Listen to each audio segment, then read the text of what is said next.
À Matignon, l'arrivée d'Édouard Philippe fut une surprise. Diplômé de Sciences Po et de l'ENA, il a travaillé comme avocat, puis pour Areva, avant d'être élu maire du Havre, sous l'étiquette UMP. Un aller-et-retour entre public et privé qui n'est pas sans rappeler le parcours de l'ex-banquier Emmanuel Macron. Les deux hommes se trouvent beaucoup de points communs. Et au plus haut sommet de l'État, Édouard Philippe se défend de n'être qu'un subordonné. C'est pas le lien hiérarchique qu'il y a entre un patron et son salarié, c'est un lien politique, c'est un lien de confiance. Et quand il y a un désaccord entre nous, on en discute et parfois il suit mon avis et parfois il choisit le sien. C'est naturel, c'est le président de la République. Voilà.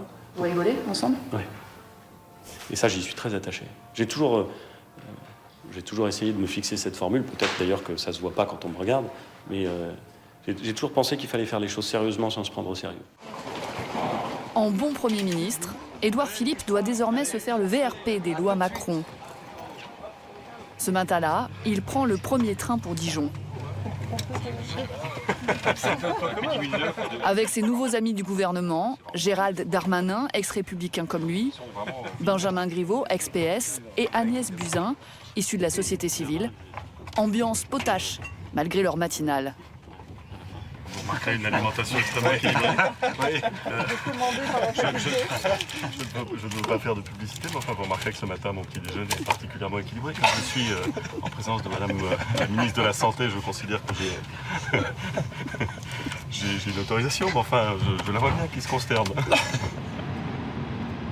Le Premier ministre a mis en scène ce déplacement pour annoncer de nouvelles mesures pour les travailleurs indépendants, comme les commerçants. Touche finale à son discours préparé par ses conseillers, tout en alternant café et soda. Le Premier ministre a demandé à Benjamin Griveaux, son adversaire d'hier, de relire son discours. Tu vois des trucs qui sont pas mal argumentés. Un discours que ce proche de Macron n'hésite pas à amender. Ils font pas que ça. Ah oui, ça je pas, je sais plus. Tu vois. Ouais, mais c'est important. Ah, ouais. Je pense que c'est Oui, c'est vrai. ça. On s'était croisés avec le Premier ministre sur un plateau, nous avions débattu pendant les primaires de droite et je ne crois pas violer un secret d'alcôve en disant qu'on était sortis de ce plateau en étant très embêtés pour trouver des vraies différences de fond.